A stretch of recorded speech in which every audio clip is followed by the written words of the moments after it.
फकीर की बद्दुआ से आया अल्लाह का अजाब।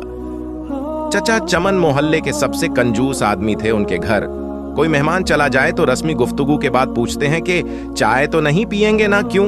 कि चाय बहुत नुकसानदेह है। हाँ, शरबत थोड़ा गर्म है, चलेगा क्या? केक बिस्किट वाली दुकान अभी बंद पड़ रही है, क्या करूं? समोसे वाला तो अभी तेल गरम कर रहा है, अभी काफी वक्त लगेगा, आप कहां इतनी देर बैठे रहेंगे?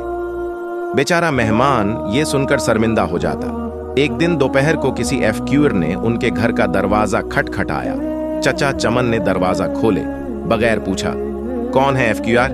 बोला, बेटा मेहरबानी करो, मुझे कुछ पैसे दे दो, मेरे पास सब्जी है, रोटी खरीद कर खा लूंगा। चाचा, चमन ने बोला, जाओ जाओ, दफा हो जाओ, नहीं है मेरे पास पैसे। पता नहीं कहां कहां से ऐसे भिखारी आ जाते हैं मांगने के लिए, खाने से दिल नहीं भरता। चाचा चमन ने बेचारे एफकीर को खूब बातें सुनाई। एफकीर मायूस हो गया। आखिर उसकी जुबान से बद्दुआ निकली, अल्लाह तुझे हमेशा खाने से दूर रखे, तू भी कुछ ना खा सके। इतना कहकर वो एफकीर वहां से चला गया। कुछ दिन बाद चचा चमन के पेट में शदीद दर्द उठा। दर्द इतना शदीद था कि वो तड हाप उठा।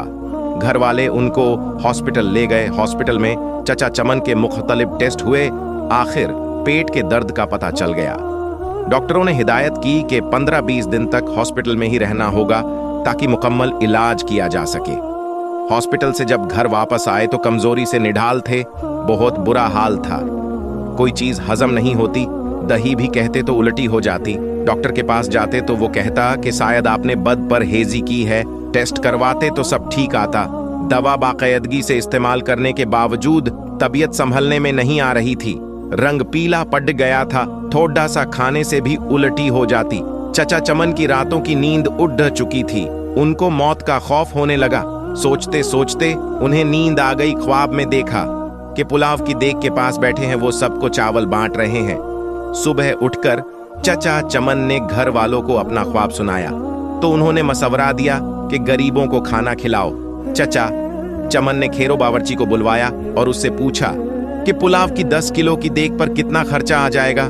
बावर्ची ने खर्च बताया। चचा चमन 10 किलो की देग पर होने वाले खर्च का सुनकर बड्ढे परेशान हुए, लेकिन फिर सोचा कि शायद खैरात करने से मैं ठीक हो जाऊं।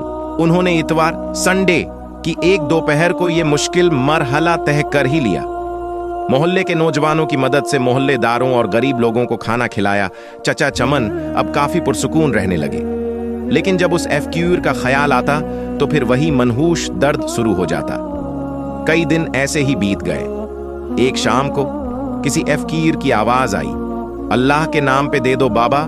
चचा चमन भाग कर गए तो देखा कि वही एफकूर खड्डा था जिसने उन्हें बद्दुआ दी थी। चचा चमन उस एफकूर का हाथ पकड़ दुअच कर अपने घर के अंदर ले आए।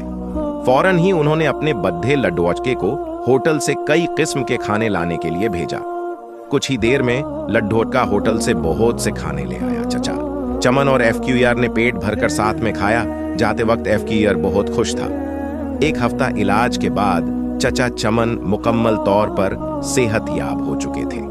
प्यारे दोस्तों, अगर आप लोगों को हमारी ये वीडियो पसंद आई हो और अगर आपको इस वीडियो से कुछ इल्म हासिल हुआ हो तो नीचे दिए गए सब्सक्राइब बटन को दबा के बराए मेहरबानी इस वीडियो को शेयर जरूर कर दें। शुक्रिया।